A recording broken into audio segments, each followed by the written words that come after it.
What up, Mr. Tony? Hello, sir. I have a question for you. What is Yes. Bruce Wayne's favorite part of the cake? Favorite part of it, like a birthday cake? Yeah, I don't know. He seems more like a an edge piece. it's the batter. Welcome to the greatest DC comic show on YouTube. You found Fanboys Live and the Retro Review, and we are so happy that you're here tonight because we have a great show lined up. So I'm Ryan Magic Lasso, happy to be with you as we wrap up another weekend and we wrap up a whole month tonight too. And I'm joined by the Royal of Foils, Signature King Tony. How's it going, Mr. T? I'm wow, can't complain. Got a bunch of sun today. It was a beautiful 75-degree day, bright and sunny. Couldn't ask for better weather. You were in Sheryl Crow mode and you soaked up the sun? I soaked up a lot of sun. I was definitely felt like a reptile, Yeah. or Superman, basking in the Yeah, sun. yeah. Getting those energy cells recharged. Yeah, that's for sure. Yeah. So, buy any comic books this week? Look at any comic books? Hunting anything? I'm looking all the time. I've got my eye on a few, um, but it all depends on convention, how long I'm going to be able to go. Some of the big ones, I'm not sure if I'm going to attend a couple that I normally, but I'm definitely going to hit Hershey Comic Con, Baltimore Comic Con, Harrisburg Comic Con. Definitely those three, maybe a few more, but we'll see. That's cool. Yeah, that's awesome. I saw a comic book that made me think of you. Oh, geez. It was a DC Superstars. It was a reprint one. It was like DC heroes deal with natural disasters. And Okay, in the same book, it had a Shazam family story and it had a Green Lantern story in the same issue. that's So, pretty good. yeah, that made me think of you when I saw the cover of that. An old book, Awesome. of course, from the Bronze Age. Yeah, Yeah. Did you go to your comic store, pick up anything this week? I didn't. The week kind of got away from me, but there's always next week. Yeah. Is that one of your new posters behind you? Both of them are. Nice. They look Both of really, them are. Do really you like good. that? Yeah, I do like that. Let's put you Uh, in big mode for a minute. Put me in big mode. Yeah, go Yeah. for it. I like. If I could pick between these two in particular, I like the Year of the Villain, I do too. just because there's so many different characters and they're all kind of just doing something different. But I like it. I like it. Yeah. It's Very very nice. fun. Looks good. It's very cool to look at. Yeah. So originally we had at the end of last week's show we announced Mr. Gretzky 9966 as a guest for this week. Unfortunately, he couldn't make it, but we have an awesome first time guest tonight. And I threw this out into the world, I don't know, about 2 weeks ago ish or so, uh, when I received another AOK from our special guest. And I said, hey, it's an open invitation if you ever want to come on Fanboys Live. And I thought 100% he would say no. Not because he didn't want to, not because he doesn't support me and the show and the channel. I just thought, he's a busy guy. He's a daddy now. He's doing commissions.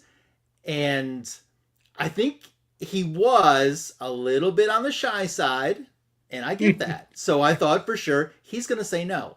And then all of a sudden, bing, bang, boom, he's like, yes. And I was like, my socks, they were once on my feet and then they just blew off. They've been blown away. They had been blown away. So it's White Tiger, cool, calm, collected. Ruby G is here. How are ya? Good. How are you guys? Good. Well, thanks for coming on tonight. Absolutely. Thanks for having me. Do I sound okay? Is there any kind of weird Yeah, feedback? No, Beautiful. you sound good Beautiful. to me. Cool. Awesome. Yeah. Yeah. So you're just a man of mystery because I thought maybe sometime I could get you. I didn't think that it would happen, but I'm so stoked to have you on a live stream because you and I have been friends for quite some time. Heck yeah. Yeah, I'm stoked to be here. Absolutely. And anytime. Don't be afraid to ask. Feel free anytime. Awesome. That's great. So how is it being a new daddy? It's pretty awesome. So he's gonna be 14 months in like a week. Wow. So he's a year. But like every month it's a new thing. So it's still weird to like. I can say he's a year, but like last month was so different from this month. and then next month because everything with the teeth coming in, and he's just changing so much. He's growing so freaking fast. He's so long. He's so tall. And it's getting harder to think of him as a baby. He's like a little boy now, a little toddler. He's romping around and stuff. It's cool. Yeah, that's awesome. He was chatting with us a little bit backstage before we started the stream tonight. So yeah, he was chatting with us. Yeah, backstage, and then Mama took him for a walk. Yeah, very nice. So, are you still actively collecting comic books, or I mean, I know you have a big love of comic books of all different eras. So, are you still actively buying stuff, or are you just enjoying what you have in your collection, or? So right now, the only thing that I'm active like that's regularly coming in, so I'm subscribed to a hardcover Batman book subscription. It's once a month. They send me 3 to 4 hardcover Batman books. It's from a service called Fan Home, and by the time the subscription's done, by the time the collection's done, all the books are supposed to be in a chronological order, what they consider chronological order. So like it starts with year 0, and you get year 1, so on and so forth, and then it goes all the way up to like Dark Knight and stuff after that. There was that, I think year 1 million is one of the ones.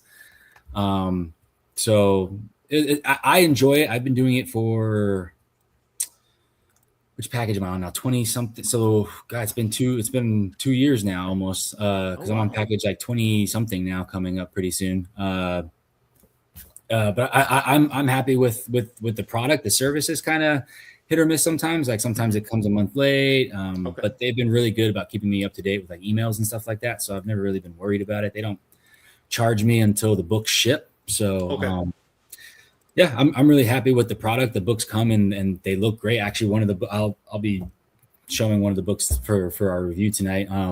Yeah, they're just really good quality books. I like them. But that's really the only thing I have regularly, because I'm not going to my LCS every week anymore. I'm picking up new comic books on New Comic Book Day anymore. So really, it's just like eBay hunting, con hunting when I go to the cons. If I see anything that catches my eye, I'll buy something at the con. But other than that, yeah, just that really is the only thing regularly coming in. Awesome. That's great. So I also want to mention too that you are a very talented artist, and you've shared some of your artwork with me. And commission is a commission list available right now, or? Yeah. If anyone ever wants to do, they can just DM me on Instagram if they see any of my artwork that they like. Ask me if it's available, or if they want me to do something original for them. Absolutely, just hit me up on my Instagram, and I'll write back to anyone who wants a piece. Who's the easiest hero to draw, and who's the most difficult? The easiest hero to draw. I don't know about the easiest hero to draw. None of them. I mean, Batman's pretty easy. Mm-hmm. You can just drop a lot of black on Batman and make it look good. The hardest would probably be Spider-Man, if you want like classic Spider-Man. Just the webbing. Sure. Can get you sometimes, depending on how fancy you want to get with it and stuff. If you, yeah, that's my answer. I'm gonna leave it at that. Okay, that's cool. We did leave a link for your Instagram in the description for this video as well, so it'll be an easier way for people to reach out to you too. Yeah, totally. Anyone want artwork, hit me up. Yeah, awesome. So tonight I want to say hi to some folks that are in the live chat, and usually, and just like tonight, you are our first. So, and I always say Muabunga to White Tiger, Cool, Calm, Collected. So first in the chat and on the show tonight. I love that. So we have the Art of Alan Shell here as well. Hope you're doing well, Alan, and having a good weekend. And Gordon has stopped by, which is awesome. I just see John's Comics with Friends has popped in. Yeah, we love Ruby being on our live stream with us too. So, and Olivia Miller has checked in too. Where's your crown, SK? It is right here. Okay. I literally ran from the garage to here, so I didn't have time to change. So. Okay. We'll go this way. Okay. Maybe later in the show he'll change. It will be like a Reba McEntire concert. You never know. Right? Or I could just spin real fast like Wonder Woman. Oh, yeah. Spin into that. That's pretty cool. So thank you guys for all being here. If you're watching on the Rewind, thank you as well for joining us. DC Comics News, SK, what is going on? Yeah, so one of the things that we like to do lately over the last several years, and I don't know why, is kind of judge movies before they even come out whether they are going to, wouldn't that be nice? Whether they're going to succeed or flop, or if they're on track, or they're looking at pre-ticket sales. So, and that's, Supergirl is no exception. So it looks like Supergirl is not going to be as successful as a movie that Warner Brothers was kind of hoping they would be. I would say that's probably true, not because of it's poorly written or the actress is terrible, but I would say there's probably a bigger interest in Superman versus Supergirl. So just a different type of fan base that I would say. I'm still going to go see it, for sure. And I'll probably see it again with my daughter. So there's 2 tickets right there. Yeah. But the big thing now is they're saying this movie is going to be terrible. Pre-ticket sales are not doing so well. And I was just like, bro, who cares? Can we at least get to the movie before we decide it's going to be good or not? That's right. They said the same thing about the Superman movie. They said the same thing about Robert Pattinson's Batman. They said it about Gal Gadot's Wonder Woman. That this movie is going to be hot garbage. They said it's full of problems and it's unwatchable. And that first movie was none of those things. Dude, the first movie was, I don't even know how to describe it, like a home run out of the gate. Like probably better than what I anticipated it was ever going to be. But Ruby, who knows? You see Maybe this movie even if you don't see it in theaters? Will you see it like when it streams or something? Oh yeah, absolutely. Okay. Yeah.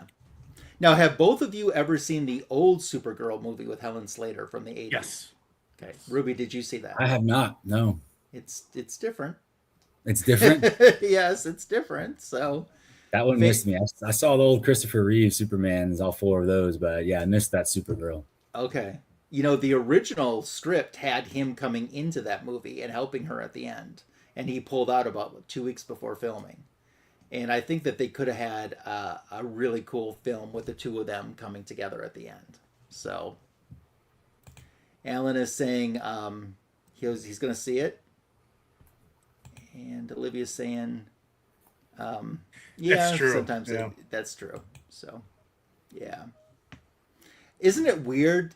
At least I found it weird that Kentucky Fried Chicken is doing the toys and the food franchising for the Supergirl. KFC? KFC is. Don't you guys think that's kind of weird? I haven't seen that yet. Really? That's cool. Yeah, they are. It's weird, but yeah, they've got the toys and the Lobo hot sauce and I mean, so that seems pretty like cool. A Taco Bell kind of move. Yeah, yeah. Of course, I think KFC and Taco Bell are the same company. Yeah, usually they're together. I'm looking at the meal right now. Wow. Okay.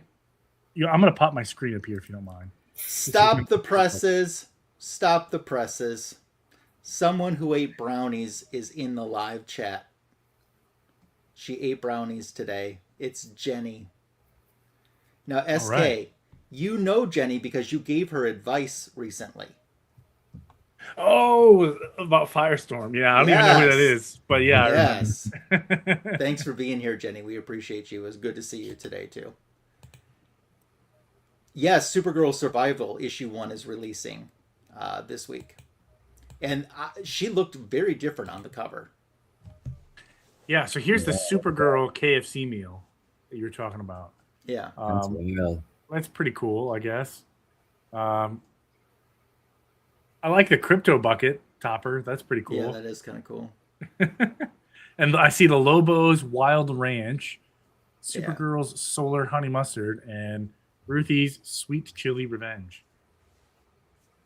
Okay. Cool. So is this because burgers are on the decline and chicken's on the rise, or do you think McDonald's and everyone else was just already lined up with stuff? I don't know. Well, given the price of beef lately, it makes sense to go to KFC, I guess. Yeah. And Gordon's saying they're saying no one will see the Masters of the Universe movie, even though it's good. I'm going to it. I'm going to go to it. Yeah. Ruby G, will you watch that one even if you don't see it in the theaters? Masters of the Universe, absolutely, awesome. Absolutely. That's cool. That old Dolph Lundgren one I remember as a kid. Oh yeah, the Cosmic Key. Yeah. Yes. Dude, you can't beat a good old Dolph Lundgren movie. No, you can't. Oh, she's a Blue Lantern, so that explains why she looks so different. Yeah, that is coming out in comic stores this upcoming week. So, Toy Story 5. Oh, yeah, okay. That's true. Yeah. Dude, don't tell my kids about it. We're getting a new absolute villain. Oh. You guys ready for this? Let's see it. Absolute Solomon Grundy. Oh, cool. That's cool. And that's coming in cool. Absolute Green Arrow number 4. That's cool. Heck yeah. One on a Monday. Yes. Ruby, are you reading any of the Absolute Universe, or are you up to date or are knowledgeable? I'm up to date. To date, but I'm not reading. I'm actually Okay. So I'm watching Sector 2815 and Legion of Comics. They do deep dives into the Absolute Universe, and that's how I'm getting my fill of the Absolute Universe. So that's how I'm able to keep up with it, but I haven't been able to read any of it. I haven't even bought a single Absolute issue. I'm kind of weirdly proud to say I haven't bought a single Absolute issue. Chip Zdarsky has said that what he wants to do for the Absolute Universe, now this doesn't mean for sure it's going to happen because DC is staying kind of tight-lipped about this.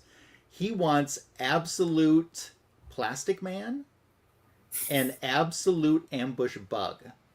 Yes, Ambush Bug. So dumb. I mean, it's cool concept, but like, come on, like really. This is supposed to be a really dark universe. What are you gonna do to Ambush Bug? Mm-hmm. Gonna make him like a vigilante and he just goes around like stomping on people? Yeah. What we really need is an absolute dog welder. Oh no, we don't need that. We need absolute 6-pack and dog welder. Absolute section Hard 8. traveling heroes. And they're all rich. they're the slumlords. Yeah, right? Yeah. I don't think we have Absolute Toyman yet. They did say a bunch of Absolute characters are coming. They want to kind of keep it a little bit close to the vest on who it's going to be. So, but they did say some are coming. Trying to think if there's an Absolute hero. Didn't they say they were going to possibly do Absolute Swamp Thing? Yeah, I think that was talked about. I read that somewhere. Yeah. As long as it's making money, they're going to keep making Absolute characters. They're going to be cranking it out. Yep. Mm-hmm. Yeah. I don't blame them. They're laughing all the way to the bank. Yeah. I know some people have been kind of curious that there would be an Absolute Aquaman. Yeah, he's kind of absent. Yeah, he is a little bit. A big hero. He is a little bit. So. Yeah, we have Absolute Green Arrow before we have Absolute Aquaman.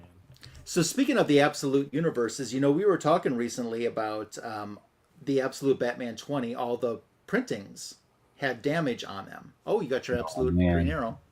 Yeah. So the replacement printings hit comic book stores this upcoming Wednesday, and they are marked as second prints. Wait, say that again? They are marked as second prints. There's coloring differences in the logo. And in the barcode, it's marked as second print. Same thing with the other books that were damaged in the same week, like Barbara Gordon Breakout. They're not replacement printings. They are second printings as offerings. And I don't think that's going to sit well with some fans.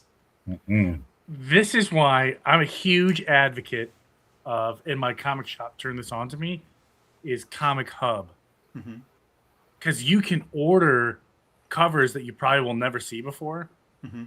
And your shop will get them in. So, like in this case, when all of cover A was damaged, but all of cover like C or F or the incentive variant, they were fine. They were perfectly fine. Although the A cover underneath was still damaged. Oh, sure. Yeah, but it's both good because you can branch out a little bit and see some other covers, which is bad, especially for Magic Lasso, if you're a character completionist and it's a milestone issue.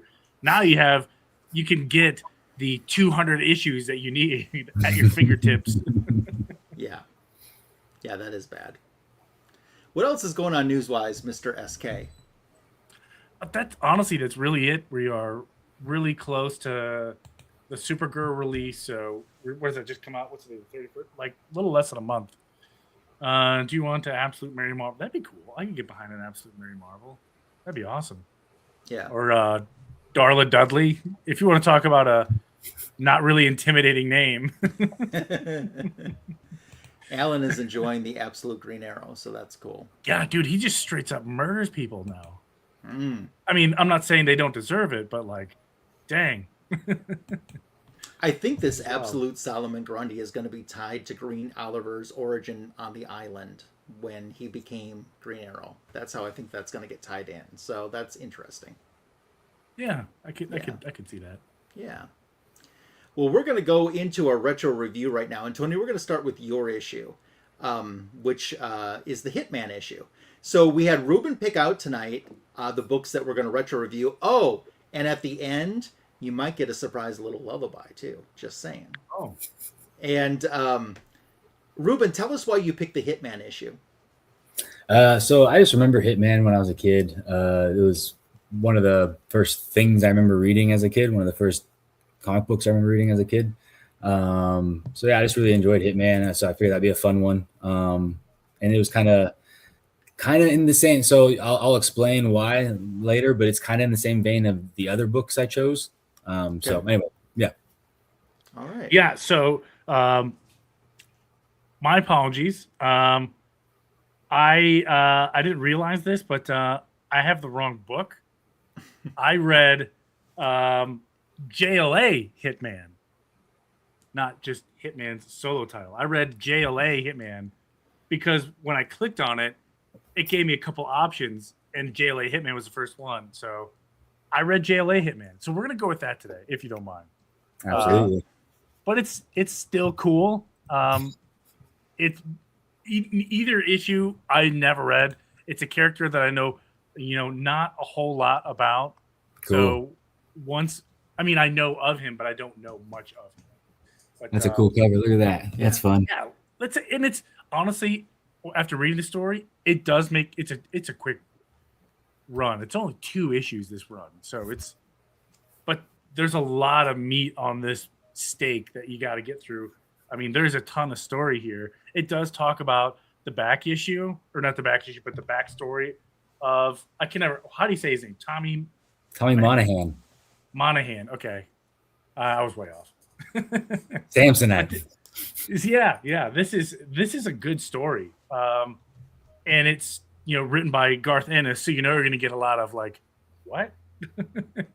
But yeah, it starts off with. Have any of you read this one, by the way? I have not. JLA Hitman. You've not? No.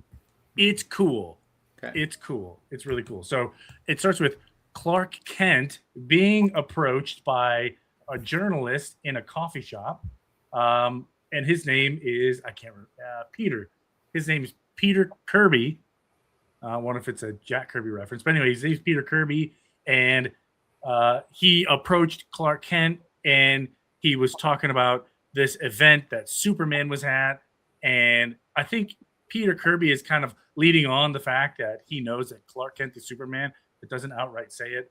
And he kind of says to Clark Kent, like, oh, I heard Superman, let an astronaut die in space, just left him to die.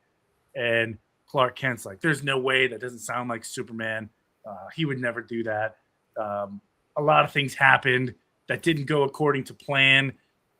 They told us there were 5 astronauts, but there ended up being 6, and their oxygen supply was running out.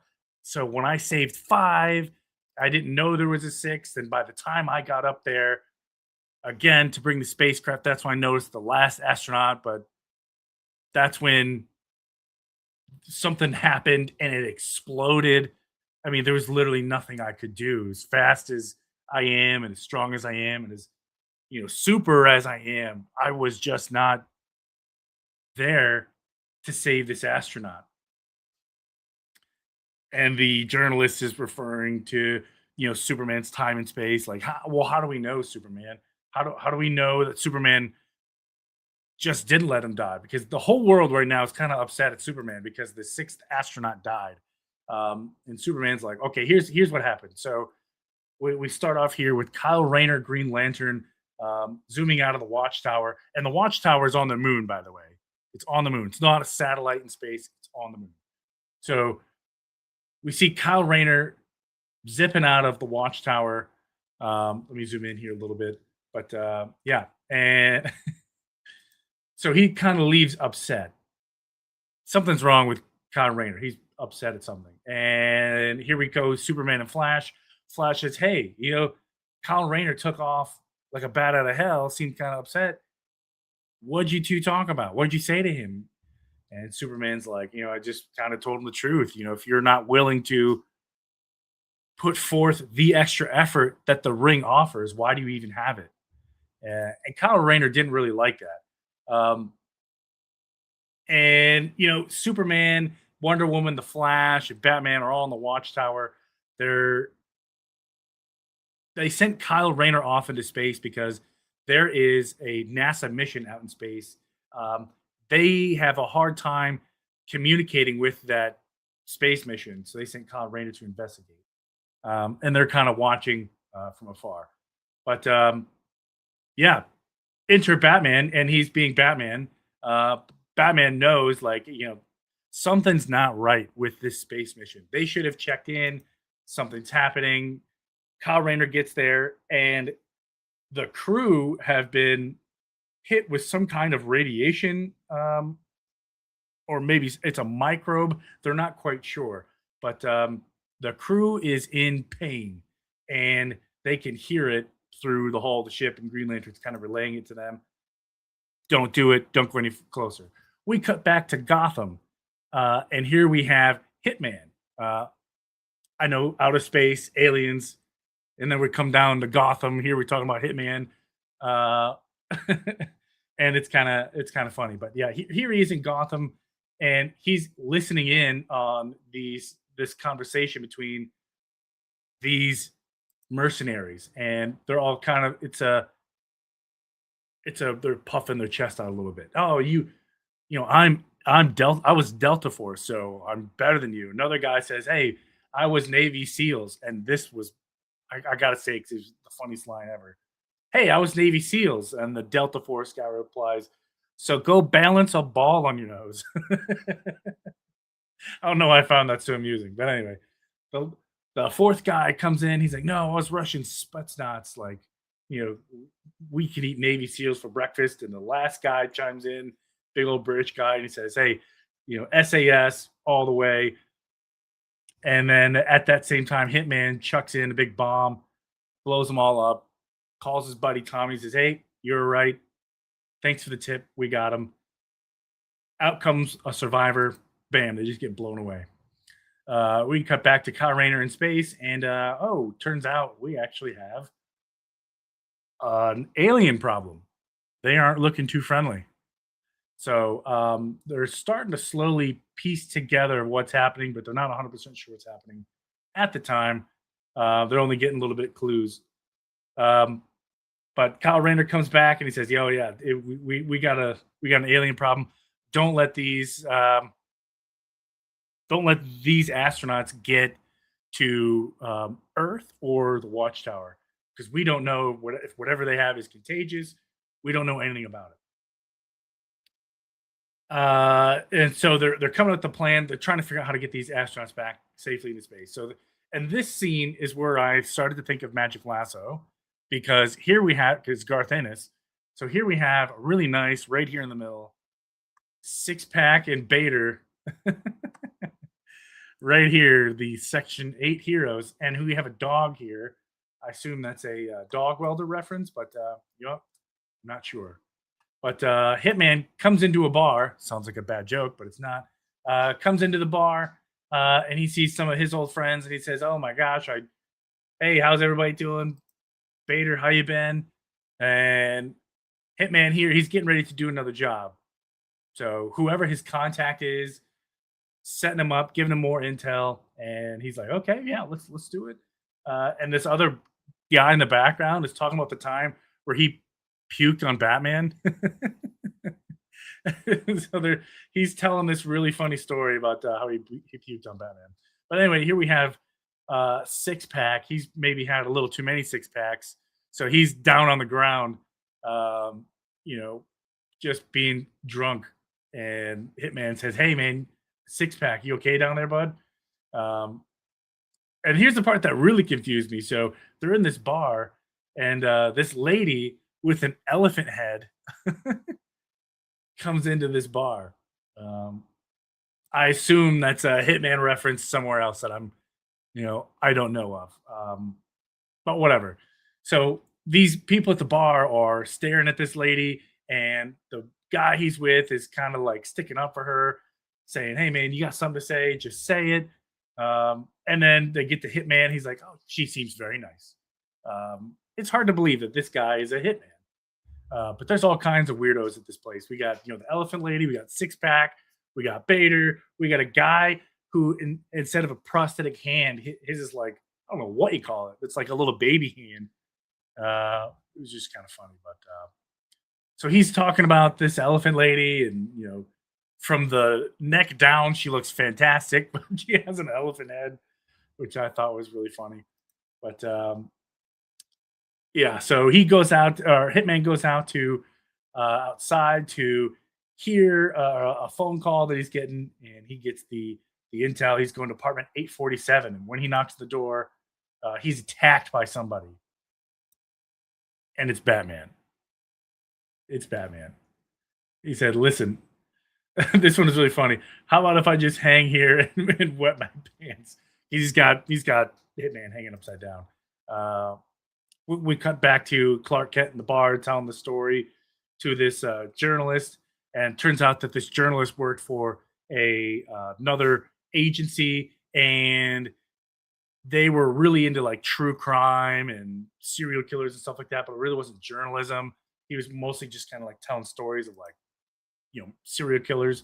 We cut back to the Justice League, and Batman has brought Hitman to the Watchtower, and everyone's just kind of being like, what is this guy doing here? Well, it turns out that Kyle Rayner and Hitman have a history, and we get a little snippet here. See Hitman issues 5. It says see Hitman number 5, 11, and 12. So read those if you're interested. Batman's kind of taken back, like, "Hey, how do you guys know each other?" And they're trying to like give really vague details, like, "Oh, we're just, we were just out doing our own thing. We just kind of, ran into each other." Superman comes in. He's like, "Oh my gosh, Tommy, is that you?" And he's like, "Yeah, it is. Hey, Superman, how you doing?" So Batman is just like, "What is happening right now? What is happening right now? How do you know all these people?" And Batman's like, "Listen, you guys got to tell me just how you know each other." And Superman's like, "Listen, we'll get to that later. We have a problem, and I'm not sure how Hitman can help them, but I guess we'll get to that." So they take a sample of Hitman's blood, and they're going to compare it with the DNA that was found on the space shuttle, the first one that blew up. And it turns out that he wasn't a match, so he didn't do it. Green Lantern Kyle Rayner is complimenting, Hitman and saying, "Hey, listen, Flash, you don't know, this guy's incredibly smart. He's actually technically got superpowers. He's got X-ray vision. He can kind of read minds. He's not very good at it, but he can do it." And Flash is asking him, "Hey, why don't you do any sort of training?" And he's like, "Oh, there's always something good on TV, so I'm not very good at training," which I thought was a pretty funny excuse. So this panel was completely unnecessary, but it was really funny. He pulls out a cigarette, and Green Lantern Kyle Rayner lights a fire with his lantern ring. And then as soon as he takes a drag off that cigarette, Batman comes in and says, "Hey, no smoking in the Watchtower." And we have a really cool Star Wars reference here.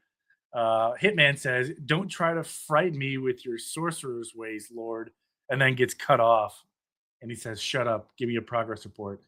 And Barry says, looking at the DNA, and Hitman's not a match, but the space shuttle is having a hard time. We don't know what's happening. We cut back to Superman and Wonder Woman, and Superman is telling Wonder Woman what happened on this big satellite. And here we have the only flashback we have of Superman and this last astronaut right here. He wasn't able to save him. The shuttle exploded before Superman could come back to him and he died. And Superman is informing Wonder Woman how, of all people to help him get over it, it was Tommy, the Hitman. Tommy, the Hitman, helped Superman get over the way he felt about not being able to save this astronaut. And not only was Batman confused, but now Wonder Woman, hearing the story, is also very confused. And Superman is telling her, like, he helped me talk about the way I was feeling, and he was relating to what I was saying. And Hitman was, this is a strange line, he talked about it wasn't really to do with the incident itself. I don't quite recall about how we got onto the subject, but it was a way that he had to say it was about being an American. And Superman loves his home. He's an adopted American. His parents are here, and Superman's, kind of proud of that. But Diana cuts him off and said, "But he is an assassin." It should be the end of the debate. You know what I mean? And she keeps saying that he's an assassin. End of debate. Like, what do you like? He kills people for money. He's not a soldier or a warrior. He's a killer. He's a bad guy. We lock up hitmen, and here we brought one onto the Watchtower to see if he could help us. And one of them says, okay, let's agree to disagree, and we'll figure out from there. And this is where the action picks up in the story. So Hitman goes all the way, and I don't know why the Watchtower was designed like this. You have the Watchtower here, and they designed this little tunnel to this other side of the moon where the bathroom is. And you can see that here in this first panel. It's a really long way, and Hitman's in there, and he does his thing. He's washing his hands. He pulls out a Sharpie marker, and I can only imagine what he's doing with the Sharpie.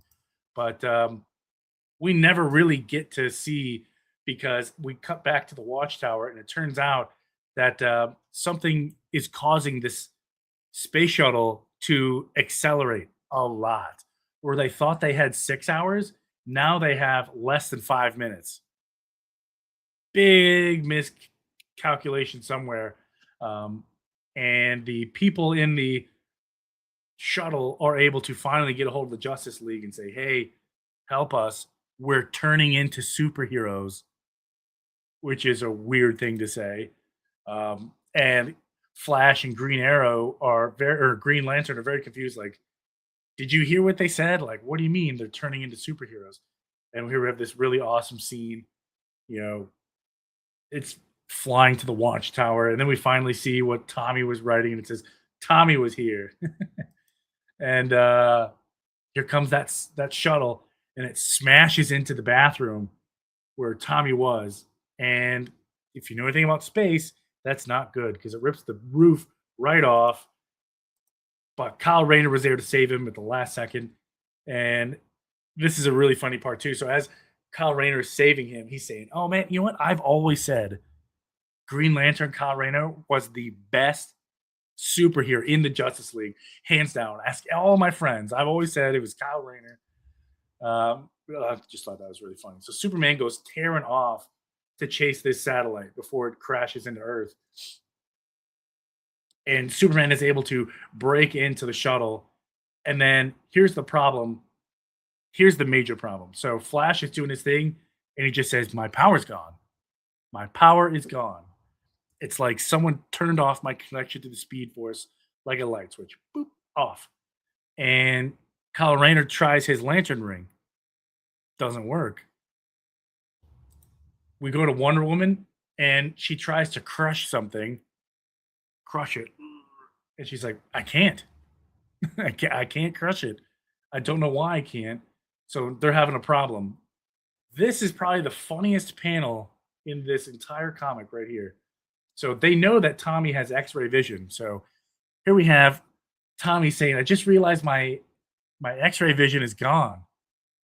And Kyle says, you sure? And he says, I'm very sure. And he's looking at Wonder Woman like he was like doing his X-ray vision, looking through her armor. I thought that was really funny. But yeah, so everybody's losing powers. And then the rest of the heroes are trying to talk amongst themselves, like, what happened? How can we get it back? And Tommy realizes that, hey, our powers are gone. Superman's out there. Are his powers gone? What do we do? He's stuck in space. And that's where issue 1 stops. So they leave on a big cliffhanger. Yeah, interesting. Cool. Very cool. Yeah. So the other one up now. White Tiger and I are going to split our second review tonight. It's Batman, Superman, Wonder Woman, Trinity, issue 1. Tell us why you picked this one, Ruben. So this one, I'm a big Matt Wagner fan. Yeah. And this was, aside from a bunch of Batman stuff he did for DC, and some other like Sandman and Demon, this was kind of like his first big outing. Yeah. With one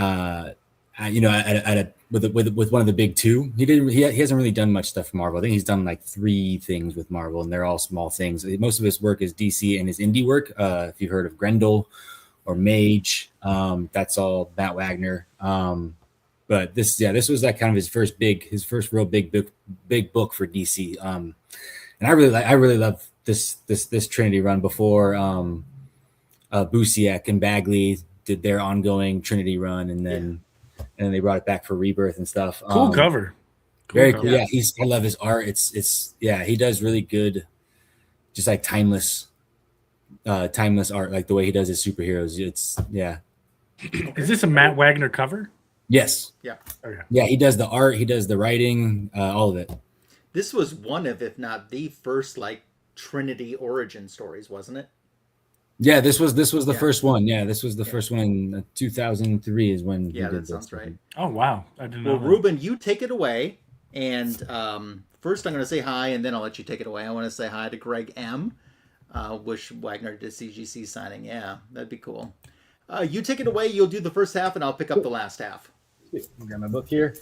So one of the other kind of small reasons I picked Trinity, this Matt Wagner Trinity, as well as the Garth Ennis Hitman. They both kind of sharpened their teeth at DC on the Demon, doing the Demon, Atrigan. That was both of their first work at DC was doing Atrigan, the Demon stuff. So I thought that was an interesting kind of side fact, little side note. Let's see, we're on page 1 and we start in Metropolis. You just get a big splash page on Metropolis, and you get like this little square thought bubble at the top. And then we're on a train platform, and this is just Clark Kent making his way to the train and making it seem like he's not very super, intentionally being late for the train and making sure as many people as possible see him miss the train. The guy even remembers him. He sees him every day. He's like, man, you again? So anyway, so that's just him playing his part as Clark Kent. And then we go to the next page, and you see a sniper.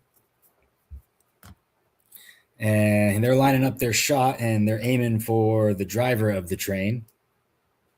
And while all this is going on, all these little square boxes are all thought bubbles of Superman's thoughts, what's going on in his head as all this is happening.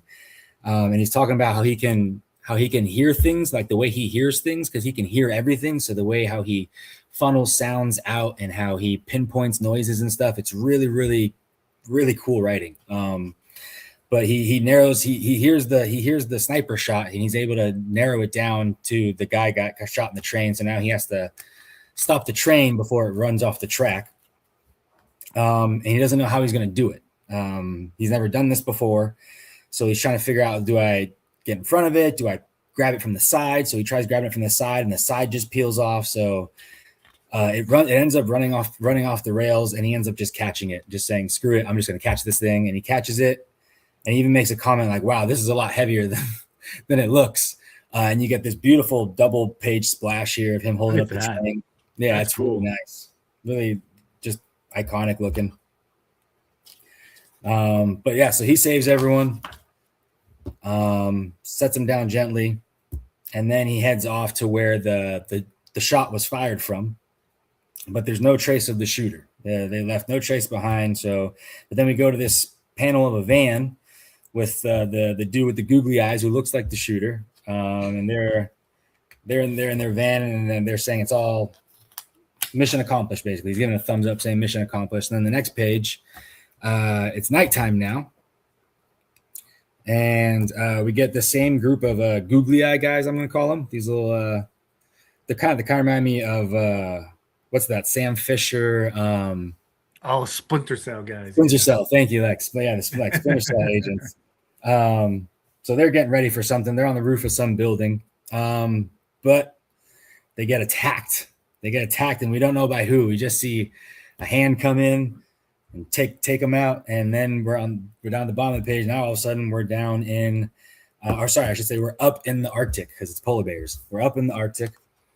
We get another thought bubble. So we're back in Superman's head, and he's in the Fortress of Solitude. And this is cool because he's explaining like his cape, how his cape came with him in his ship when he was a baby, and how he assumes it's an adult-sized ceremonial robe, and he said I assume women wore them as well. Like it's just cool, like little intricate little details, like taking agency with Superman's thoughts in his head. I thought was interesting. But then he leaves the Fortress of Solitude because he's on his way to. He has a thought in his head that I need to go somewhere, and he's right, because the somewhere he needs to go is on the other side of the planet in Antarctica, where we get the Splinter Cell guys again, and they come up on Bizarro in ice, which is pretty cool. So it looks like these guys are going to carve Bizarro out, and they're going to use him somehow, some way. And then we see one of the Splinter Cell guys takes off his mask, and it's none other than Ra's al Ghul. You can recognize the beard anywhere. Can't really miss it. So this is obviously the League of Shadows. He tells them, all right, well, get him out of there. So they start melting Bizarro out of the ice. And then the next page, we're back at the Daily Planet. And again, Superman thought bubbles.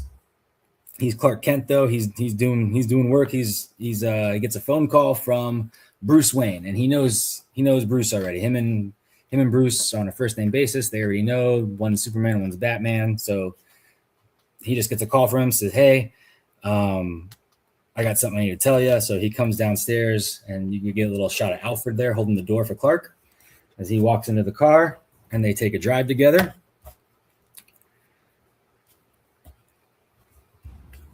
So now we're in the car, and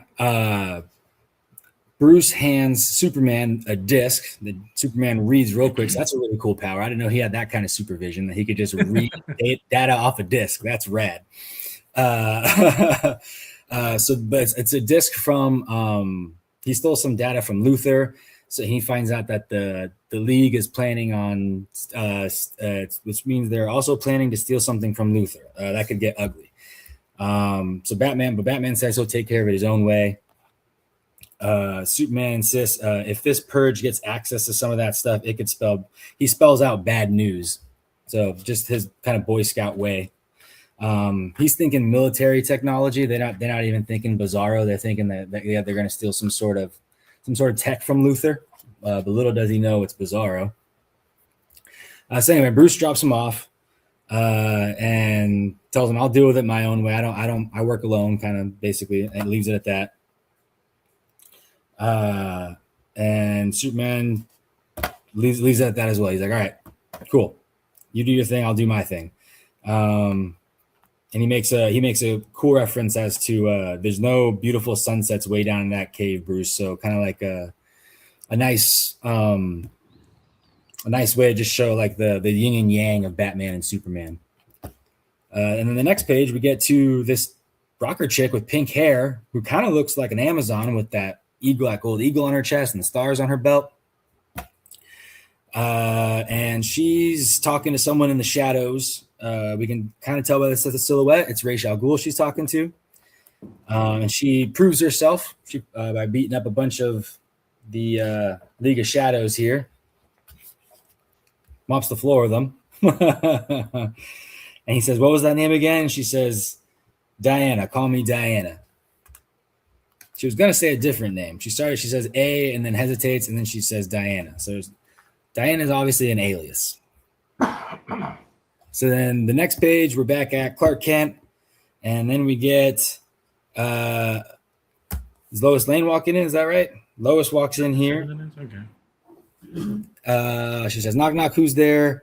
He's looking at Lex Luthor stuff. He's like, hey. And she says, what's the deal, Smallville?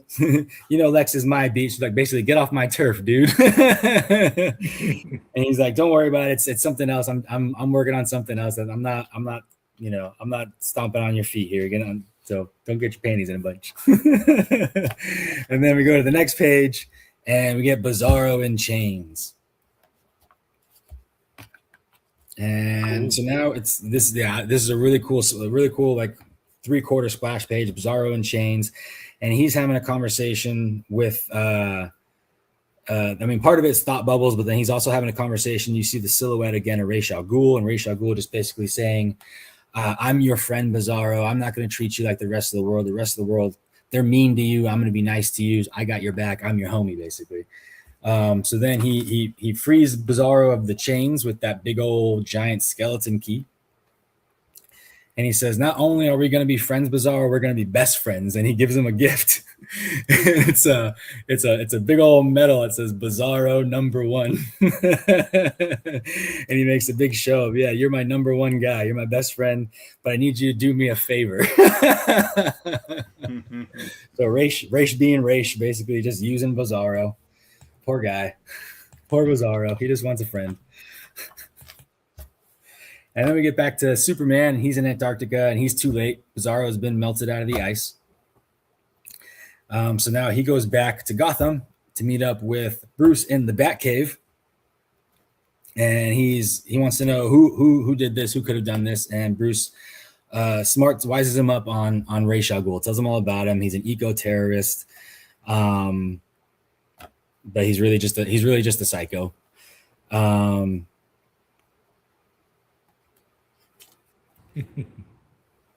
Yeah, that's really all those 2 panels really gets into, just him describing Ra's al Ghul to Superman, and then we switch back to Bizarro, and Bizarro's more thought bubbles born in Bizarro's head, and he's talking about his cool new friend Ra's al Ghul and how he's like a cool racer man.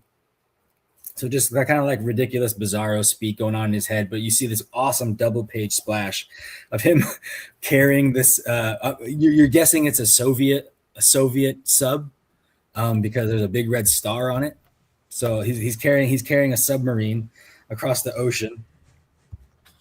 And then we get to the next page, and one of the soldiers sneaks up and tries to shoot him, and a bullet bounces off his head.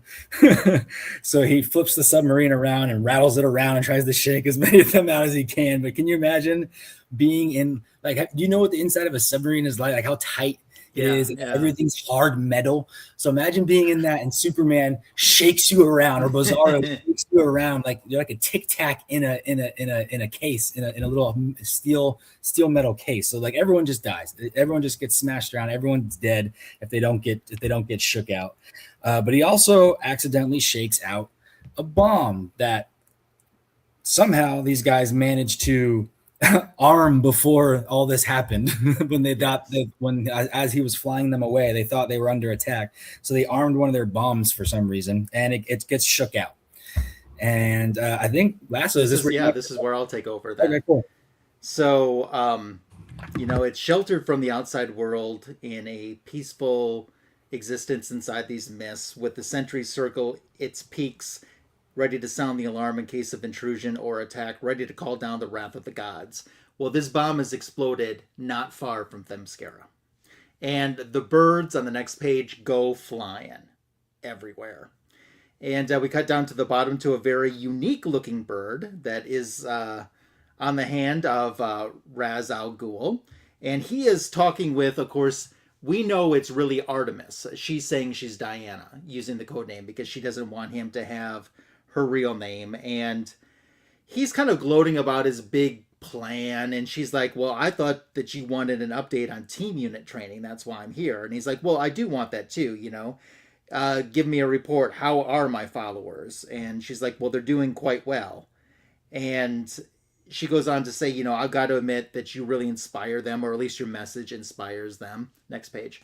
And he says it's the word itself that inspires them. Earth is lonely and a precious thing, and mankind has never done anything but abuse it. So my followers understand that it's time to wipe clear the global plates of civilization and all of its tragedies. And he says, it's time to begin a new world, fresh and new. And she says, well, where I come from, they never worry about the rest of the world. They worry about their own problems. And he's like, and where might that be, my dear?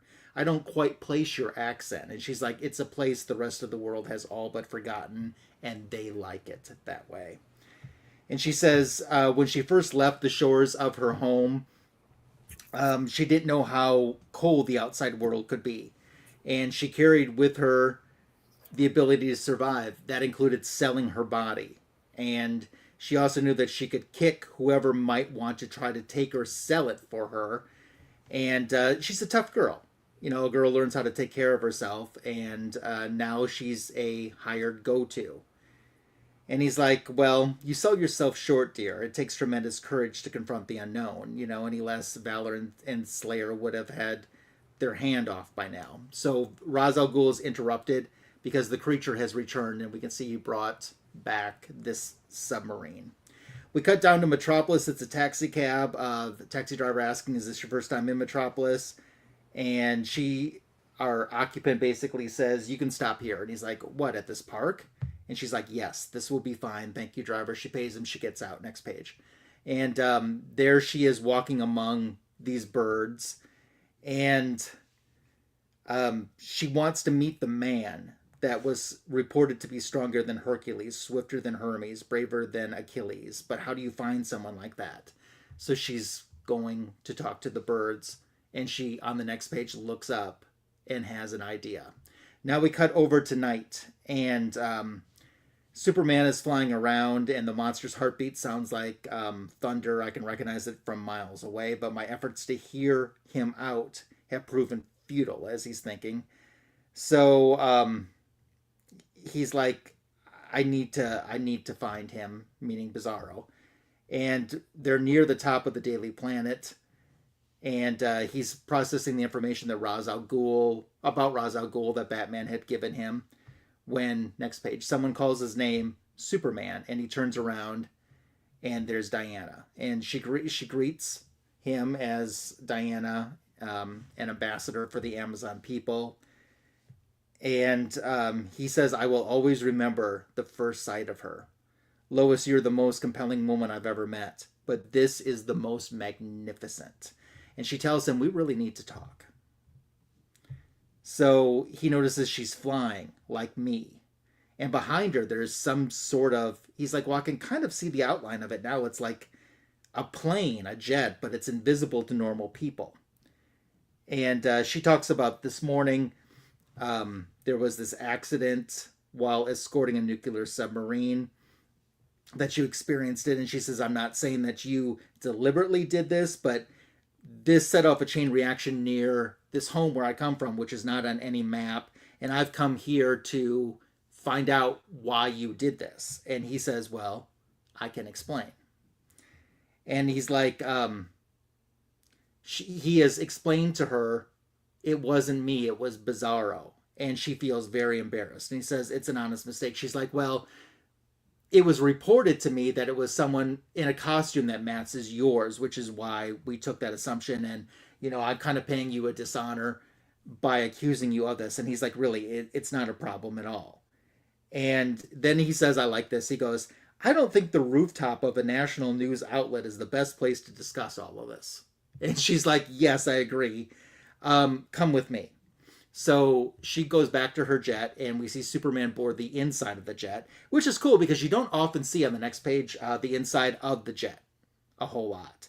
And she says, essentially, I am going to come with you to track down this monster, this Bizarro. And she says, I think my jet sensor should be able to track the subreactor's residual on a trail.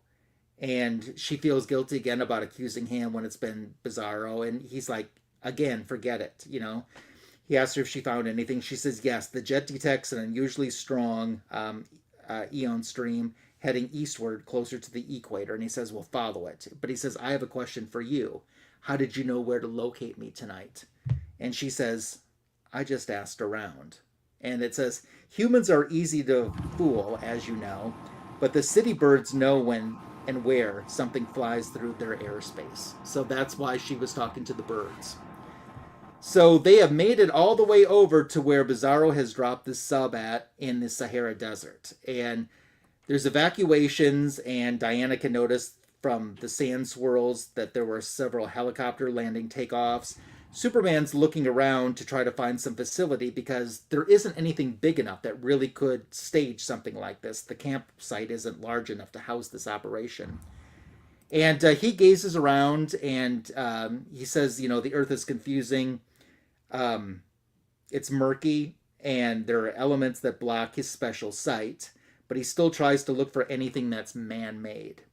And then all of a sudden, even though he's used to acting all alone, he crashes right down. He and Diana enter, and she's like, well, is this their lair? And he's like, well, it seems so. This complex is pretty large and extends deep underground. I couldn't see most of the doors and walls because they contain a lead alloy. I have trouble seeing through that. And then he realizes that's the first time he's ever told someone something so personal like that. And she's like, how do people live like this, buried inside the earth? So they start to walk through, and as you see on your screen there, Superman starts listening for heartbeats, and he realizes they are under attack, and the guns start firing. Wonder Woman jumps in front of Superman, and she's deflecting them all. I love that page with her bullets and bracelets. The smell of the oil barrels, the sweaty stench of fear. He says she's fine, and they're lucky. And on the next couple pages, we get nothing but a montage of these two fighting the attack that they're under. So Unit A is ordered to fall back, and Unit B is ordered to advance. So, and Wonder Woman says, what is this, the friendly diversion? And then all of a sudden she realizes that there's suicide bombers covered in grenades, and there's too many. And so she warns Superman. He jumps in on the next page, throws his cape over her to protect her as much as he can. And they know that the supports to the structure can't take much more than that, and there's the risk of a potential cave-in as well. Superman says we need to go further ahead. There's another line of defense, but what are they? Well, he smells, and what he's smelling is nerve gas. And out of nowhere, he inhales all this nerve gas. He holds it in, and then he's able just to kind of it out of his mouth, and even apologizes for it, oh, sorry about that. Diana says, you should see my sister. It's too late for these poor souls. Their team leader locked himself inside of that vault, shall we? So inside the vault is the leader saying a final prayer. He's setting a detonation for a bomb as the two go to break in the door. As they bust in on the next page, the man takes his own life. But the detonation has been set, and it's armed. And Diana says, we'll pull the wiring. And Superman says, it's too late. The ignition sequence has begun. And she's like, well, what are we going to do? And he's like, I don't have time to fly it into space. I need you to get as far away from the entrance as you can. She's like, I can't leave you here, and I won't. And he's like, there's no time to argue. You need to go. He starts to whirl around and go underground and take this detonation device underground, and she notices that he's doing everything that he can to protect her. So Diana starts to flee, and as she's running among the debris, something catches her eye. She stops, and it's the binding. It's an Amazon bridal knot. And she's like, surely one of us can't be involved with all of this madness and all of this death. So she makes it clear out. All of a sudden, we got the massive explosion. She's very worried. What has happened to Superman? Has this explosion taken him out or not? And as she looks on the next page, she finally sees a hand breaking up through the ground, and she runs after it, helps pull him out. She tells him she was worried that he might not have made it. And he says, I wasn't sure if I was going to for a moment. He says, but we've lost all the evidence. They've destroyed the trail. And she says, well, wait, on the way out, I saw an abandoned crate with a shipping label to the port of Gotham City. He's like, it's not much, but it's all we've got. So let's go on to Gotham, where I've got a friend there who might be able to help us. And that's how the first issue comes to a close. So, thoughts about this story? I thought this was really good. Yeah, it was definitely a lot of fun. the stories. I've never seen, I don't have a lot of experience with Artemis, but it's fun to tease her a little bit. Yeah, I like that. Like reading this makes me go, okay, I'm ready to go on to the next issue. Yeah, because that's well written. I like the art, but I like the story. I thought it was very well done. I haven't read into the future of this series yet, although I plan to at some point. Ruben, is Talia in this story? Do you remember? No, but Raish makes a Talia reference when he's talking to Artemis in the future in issue 2. He's having a conversation with Artemis, and he makes a Talia reference. Okay, good to know. So, I do want to say hi to Retro Toy Princess who joined us during this review. So that's pretty cool. So yeah, that was a fun pick. I definitely am digging this. I can actually see me physically purchasing this and wanting to put this in my actual collection. So I'm very happy that you chose this. Me too. I love this book. I've got the original trades, or not trades, but like the original, because they're square bounds. I don't know if you can see on mine. No, you can't really, because I'm doing this dumb green screen thing. Let me see if I get rid of this green screen thing. There we go. So they're square bounds, and 3 issues. But I was saying how I get the Batman hardcover. So I have this Batman hardcover that has all 3 of them in one. So that's how I read it this time around. Yeah. I enjoy Matt Wagner a lot. I like how he, like kind of the way he writes, like specifically like how he's writing Superman, the way he was thinking all the whole time, and his thought bubbles and stuff like that. Yeah. How he uses his powers and stuff like that. I thought it was really cool. Just good fun story, good timeless art. I'll be interesting to see how Diana reacts to Bruce in first meeting him, because you could see that she has respect for Superman and Clark and Cal. There's respect there, and there's a little bit of flirtatiousness going on, and he kind of, even though he's got a lady already, he still knows that she's a catch and she's a fox, and he's kind of a little bit impressed with her too. There's not a lot of people that can stand the ground that he can, so I think that's a cool dynamic. So very nice. So, ladies and gentlemen, you're usually used to, like 3 issues reviewed. Well, you're not getting shortchanged tonight. Ruben, we won't have an assist for this, but you have a couple quick bedtime stories for us, right? Yeah, something a little different, because we're talking about how I've been spending a lot of time with a 1-year-old. Mm-hmm. So my little guy has these. Let me turn this thing off again, so that way it doesn't mess up the image here. There we go. Has these little board books, these little superheroes, little library DC board books. Oh yeah, we've got those at my house too. Yeah, and these are super fun, because they're fun for him to just like flip through and enjoy the pictures, and we read them and have fun. But what's really cool about these specifically is it's not just like random graphic clip art. It's actual comic book art that they take and put in these board books. And the best example I'm going to show you here, that's Mike Mignola. Wow. Artwork in a child's board book. This is, I think, Detective 358 or something. It's the first Scarface and ventriloquist. Wow. I think it's in the Girl Power book that there's a Jose Luis Garcia Lopez. Yeah, let's see. Where's the Girl Power one? Here it is. Girl Power. Let's see, which one is it? Probably most of these. Well, not a lot of these are newer. Like they have Jessica Cruz in here too, so a lot of this is newer artwork. But then like the older stuff.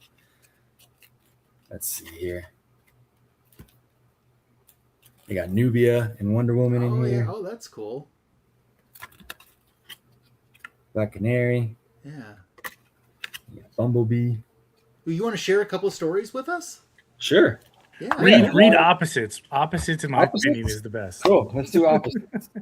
You can share more than one. You can share as many as you want to. So never read this one 1,000,000 times to my children. Superhero Opposites. This is cool. So Green Lantern flies up in outer space. Mirror dives down into the ocean. So up and down. I mean, it's for little kids, right? But look at this. How cool is this? You get the moon, right? What does it say? The moon is out in Gotham City at night. And then the sun shines over Titans Towers during the day. And you get the entire Teen Titans team in that classic George Perez art style. The Watchtower there, or the Teen Towers there, Titan Tower there. You got Bumblebee can be big or small. Penguin is short. Martian Manhunter is tall. I don't think they rhyme. Just that one rhymed. And you got Darla and Shazam flying over the city. And then you got Superman under the car. And then this one's got Cyborg upside down and right side up. And then you got the front and the back of Hawkgirl. So some cool character portraits there. And then we got the Flash is far. Then suddenly the Flash is near because he's fast. And then you got Nubia is outside of the jet. Wonder Woman is inside the jet. Which also I thought that was really cool that how we saw the invisible jet in Trinity. How we see her coming out of it. And how it's just the door opening, and then we get to see the inside of it. That was really cool. Because you don't see inside the jet often. Yeah, and you can see all her weapons on the wall and stuff. That was cool. Batman sits on a building. Batman swings off the building. And this is a cool one because look at that old Mr. Freeze. Wow. How cool is that, dude? That is neat. He makes everything cold. Supergirl makes everything hot. And you get Aquaman and Aqualad here. Aquaman's on land, so he's dry. Aqualad's under the water, so he's wet. And then we have this one's cool because you get Harley Quinn, you get Sinestro, you get Batgirl, John Stewart, Bizarro, which we saw in Trinity with his little badge, Bizarro #1, and Superman. So this is cool. And a lot of this artwork, like Signature King was saying, is like the old Jose Garcia Lopez stuff. So that's really cool, like the old Penguin and stuff like that, and the old Batman and Superman. Some of this stuff I've noticed too is like John Byrne stuff. Like I think that's John Byrne's Superman. But then over here you get like old Jose Garcia Lopez, Bizarro. And then let's see, what's another cool one? Oh, this one's cool because this one's just the alphabet. Okay. So superhero ABCs, Aquaman and Aqualad. You got Black Lightning. Batman. And you got C for Cape, and then you got Crypto, the dog. And then Superman busting through the wall. He's escaping there. And I think I hear my wife and Casey coming home. We got John Stewart making a force field. And then we got the Hawks. Yeah. And then we got Invisible Jet again. We got Robin jumping through here. There you go. Lasso of Truth. Yep. We got Kryptonite. This one's a cool page. We got Batgirl, Green Arrow, Flash, and Nubia. And then this one's cool. It's random. It says it's O for outer space, but then you get this really cool, really old, like golden age or probably like early silver age Batman in a spaceship. Wow. And then we got Plastic Man makes an appearance. Quick for Flash, R for Robin. Superman making a change in the telephone booth. That's old school. You don't see that all the time anymore. And then you got Justice League doing some work on Kanjar Row there. Mm-hmm. So Kanjar Row makes an appearance. And then we got, this one's cool, the villains, right? You got Penguin, Sinestro, Luthor, Joker, Riddler, Bizarro, and then you got Wonder Woman looking good, looking fly. X-Ray Vision, and then just some random yikes and zoom. I love that. Right? Some like Adam West kind of hijinks going on there. So I just thought this was a really cool, like a really cool way for little man to get into DC stuff. I mean, Marvel has some board books as well, but I mean, this one is like, it comes with its own little hardcover case. It's really well made. I like how it's color coordinated and each one's its own little, activity or whatever. It's fun. Is he too young to respond to a specific book over another book, or No, he has favorites. He has does? favorites. Okay. Yeah. He brings us the same books over and over and over again. But what he really likes to do with these in particular, he dumps them all out and then he puts them all back in one at a time. Oh, he likes to do that. Okay. He loves doing it because then sometimes it'll fall over. It'll get like kind of crooked on him, and then he has to figure it out. And then it's cool watching him figure it out. Yeah. Oh, that's cool. That was fun. I love the artwork in there. The artwork is so cool. I love that so much. How they use actual comic book artwork and it's not just like graphic whatever. Yeah. I mean, there was some artwork in there from the 1950s that I specifically knew was from the 50s, you know? Yeah, they get it from like every era. It's cool. That's cool that, 70 years later that's still relevant. Yeah, absolutely. You got to think when these creators drew this stuff, they didn't think that 70 years from now it still would get used again, you know? I mean, let alone in the kids' book. Yeah, that's pretty awesome. Well, thanks for sharing that. That's great. Absolutely. Thanks for letting me. Of course. So let's talk about our book show, do our book show portion, talk about our channels or any other appearances that we're making. Ruben, you're on Fanboys tonight. I know that. Is there any other thing that you're doing? I know we can see some posts from you on Instagram as well. And you did a really terrific Christopher Reeves as Superman commission as well. That wasn't a commission. I just did that one for fun. And for fun. Okay, yeah. And I gifted it to a friend who, Pop's Attic. He broke his arm pretty bad. Had to get surgery. Had to get some. So now he's like Steve Austin, the $6 million man running around with a robot arm. Yeah. I should have sent him a cyborg. I told him I should have sent you cyborg Superman. Yeah, exactly. But I gifted him that just because he's just such like an inspiration. I'll use the word inspiration. Yeah. I don't like throwing around words, but he is. He's an inspiration in the community. Like he's done so much for so many people in the community. So I just wanted to throw like a get well soon card his way, and I threw that Christopher Reeve Superman card in there for him. Well, you did a great job on that. So congratulations on another successful piece of artwork you created. What do you have to share with us for our book show portion? Well, I had the board books, which was fun. Yeah. Thanks for letting me share that. I keep making the mistake of doing this background again and then taking it off. Yep. I'm trying to hide my mess back here. I got my dog crate, but I got my omnibuses up here. Nice. And then that's like mail and keys and stuff. Yep. But let's see what I got here. So we got Trinity. We already did that today. Let's see here. Let's get a little more organized. So I showed already off the Trinities 1 through 3. I mean, look at these covers, though. Like, we saw the first one already enough, I think. But look at cover number 2. This is cool. You get the 3 of them swinging through at night. Yeah, that's like poster. Yeah, that's a poster for sure. Yeah, that's cool. And then 3 is really cool because we got your lady front and center. Yes, I love that. I like the orange background, makes that pop. Mm-hmm. So I just love Matt Wagner artwork. It's so good.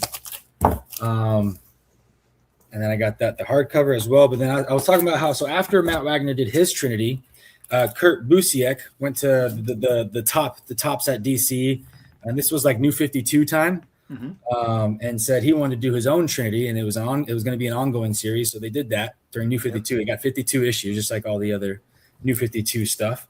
But this is Mark Bagley's debut at DC Comics. So it's Trinity by Busiek and Bagley. But this is actually, there's 2 stories in each of these. Yeah. So the first half of the book is like 10, 12 pages, and it's Busiek and Bagley. And then the second half is like 10, 12 pages, but it's Busiek and Fabian Nicieza doing the art.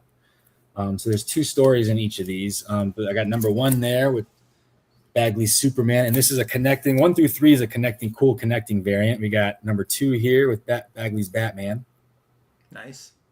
And then that connects this way. And then number 3 with Bagley's Wonder Woman. Look at that. Yeah, that's pretty cool. Bagley does an amazing Wonder Woman, and then that all connects with this. And I love how the trade dress brings forward a different logo of the 3 of them. Yeah, Wonder Woman, Batman, and then Superman. Yeah, exactly. Yeah, all front. Yeah, little details, right? It's nice. Mm-hmm. I wish I had a better way to. Let's do this. Okay. Yeah, how'd that work? Yeah. Nice. I like it. All right. So then that was that one. That was, I like to call that volume 2, but if you look it up, like if you were to Google it or go onto like any DC website, they consider this volume 1 actually, and because this Matt Wagner one is kind of like a standalone in its own, almost like an Elseworlds. Yeah, how they treat it, or like a Vertigo title, but so that's the Busiek, and then volume 2 for that, which I consider volume 3, is they brought it back in 2016 when they did Rebirth.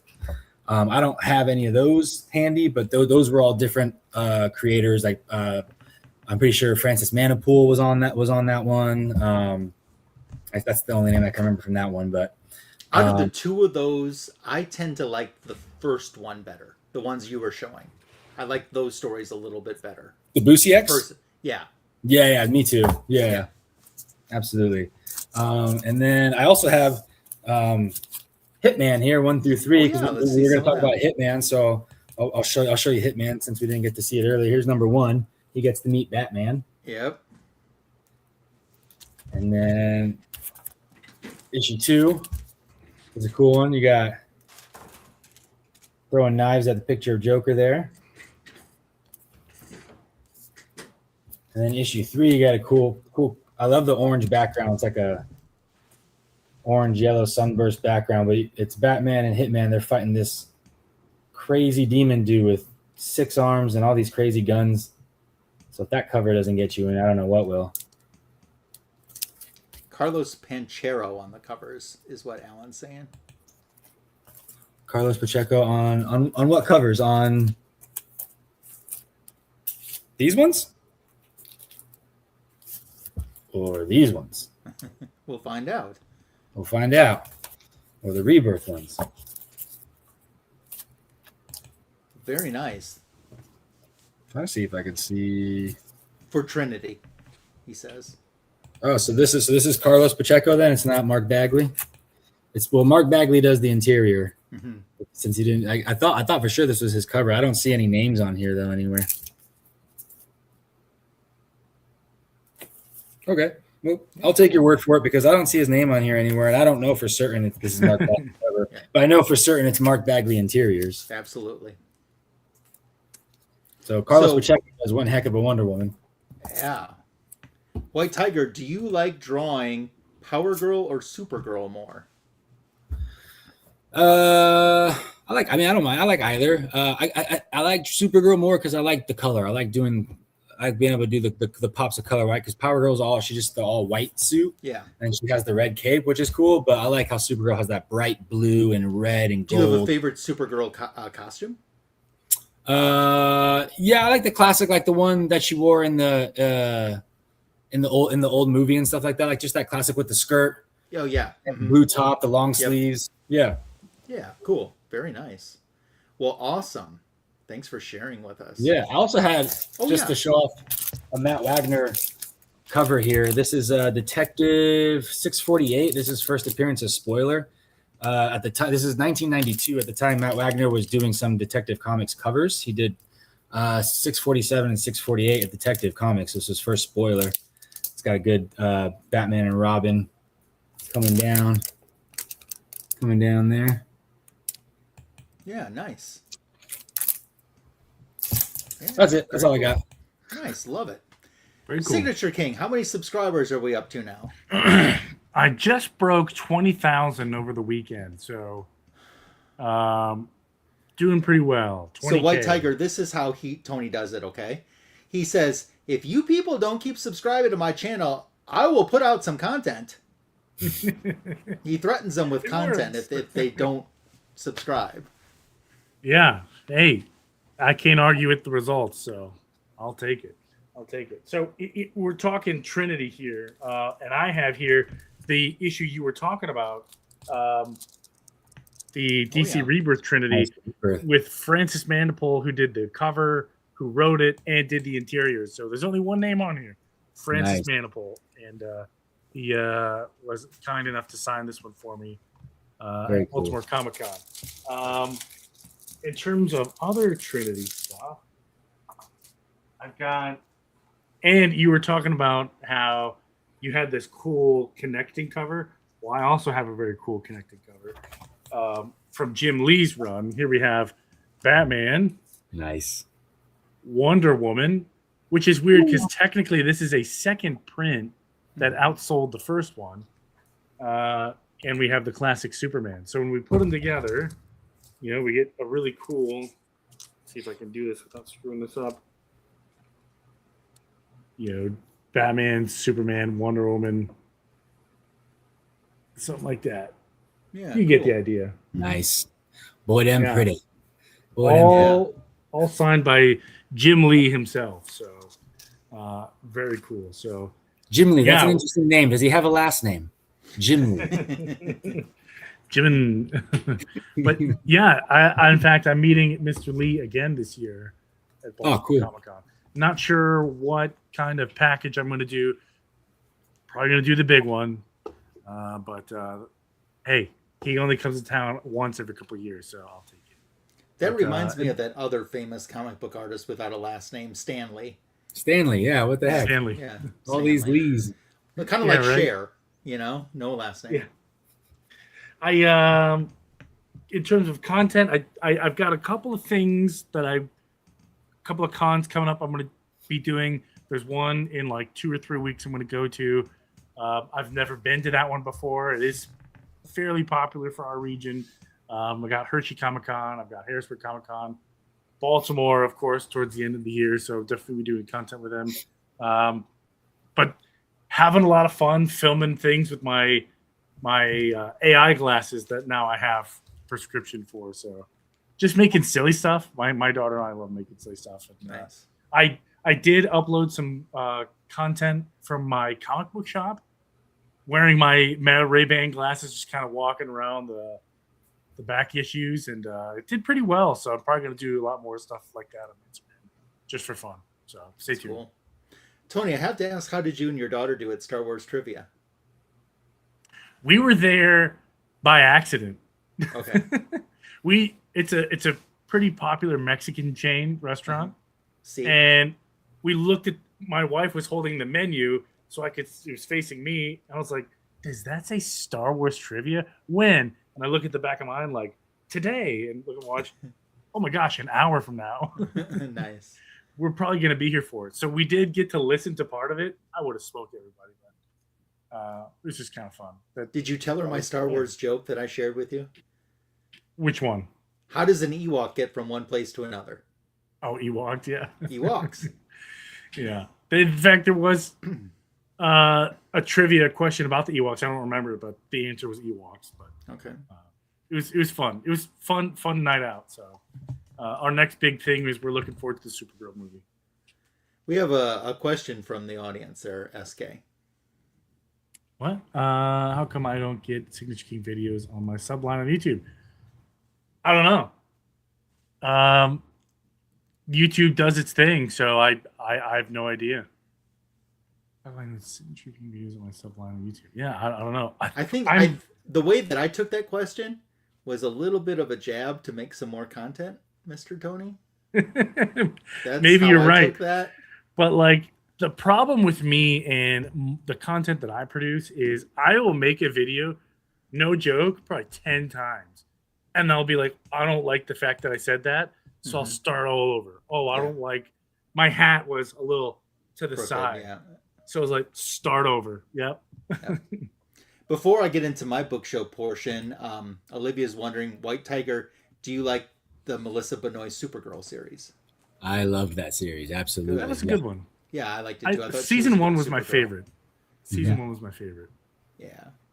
Yeah, Green Arrow, Flash, Supergirl, that whole universe, that Greg Berlanti universe was real fun. Yeah. So I'll talk about my channel first and what's on it, then what's to come, then I'll do my book show. So what's currently on my channel is my back issue of the week YouTube short, which drops every Monday morning. The current back issue of the week right now. Oh, what the heck is it? Jonah Hex. Hex, yeah. I like Jonah Hex. We don't do a lot of Jonah Hex on this channel. We should do some Jonah Hex sometime. Yeah. So that's currently on my channel. My latest lassoed loot video is a whole bunch of omnibuses and trade paperback collected editions that I've added into my collection. Almost 6,000 pages just in that one video that I've added into my collection. So that's what's on the channel currently that you can go and enjoy. What's coming on the channel and future appearances, tomorrow's back issue of the week is on X Factor. Remember X Factor, Ruby, even though it's Marvel? The original X-Men? Yeah. So that is the back issue of the week tomorrow.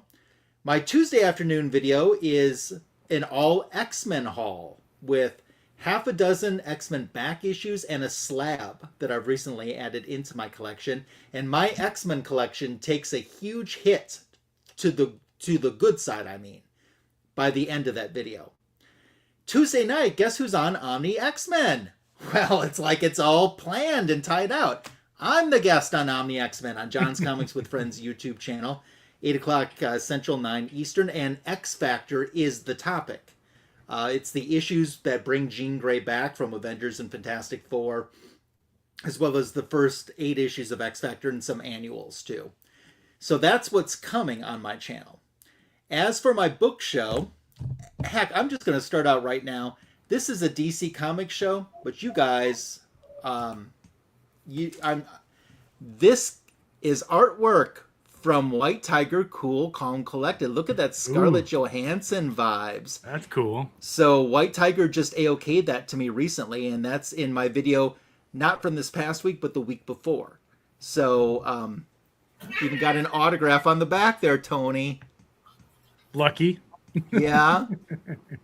So I love that. Thank you so much, my friend, for sharing your talent with me. Oh, what do you got? Ooh, Bane. Bane. Ooh, look at that. What do they call those? Sketch cards? Yeah. Okay. Nice. Oh, see, his is cooler. His is autographed. Yours isn't. Yeah. Oh, Beta Ray Bill. Yeah, there we go. Yeah.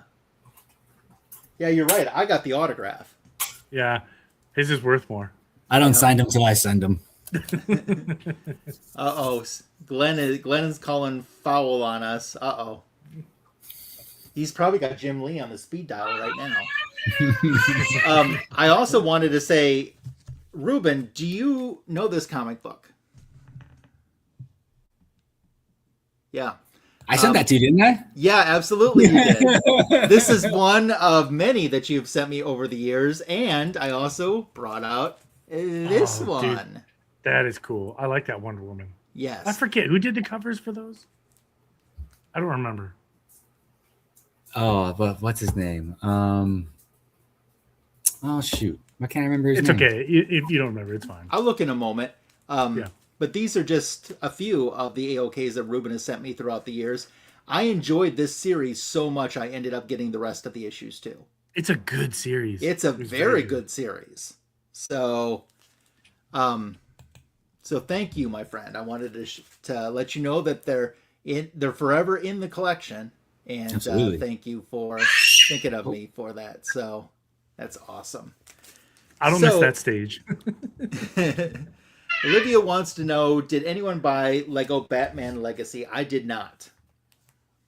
How about you guys? No. No. I've been playing the same games for like 15 years. I've not played any new ones. I haven't gone much further than Monopoly, to be honest with you. My last gaming system was the Atari 2600. So that's been a while. Olivia's also saying some Clayface would be nice. Yeah. I think we'll definitely get more Clayface in the fall as we get closer to the movie. Yeah. So we're on the same video for a month.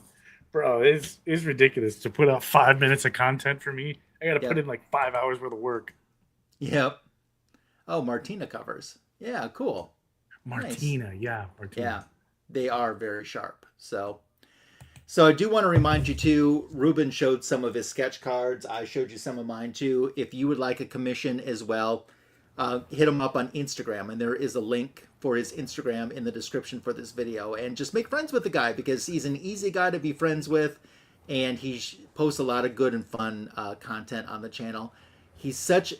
Ruben, you are such an amazing supporter of not only me, you're a friend first, but then you're amazing supporter of the community in general. And I can't thank you enough for the positivity that you bring to this community.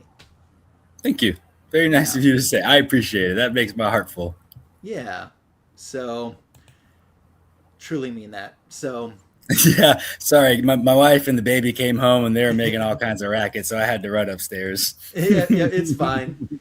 Well, we're getting ready to wrap up anyway. Thank you again for your time. Hope you'll come back and we can hit, maybe Hitman #1 we'll hit the next time. And maybe we'll do issue 2 and just kind of keep this as a reoccurring yeah, so. I think issue 2 of Trinity would be fun. Yeah, absolutely. We can do Hitman. Absolutely. Anytime. Yeah, cool. Yeah, he is very positive. And Olivia, I did see your message too about wanting to come on Fanboys. Why don't you start hitting me and Tony and some of the folks up on Instagram if you have it. And we're always good about expanding and making new friends in this community. It's about sharing the passion for the things that we love with people who love the same things that we do. That's what this is all about. So, absolutely. But anything else anyone wants to say before we wrap up tonight? No. Tony, guess who's on next week's show? Me. Yes, besides you and me. Oh, well, I have no idea. You should. Is it?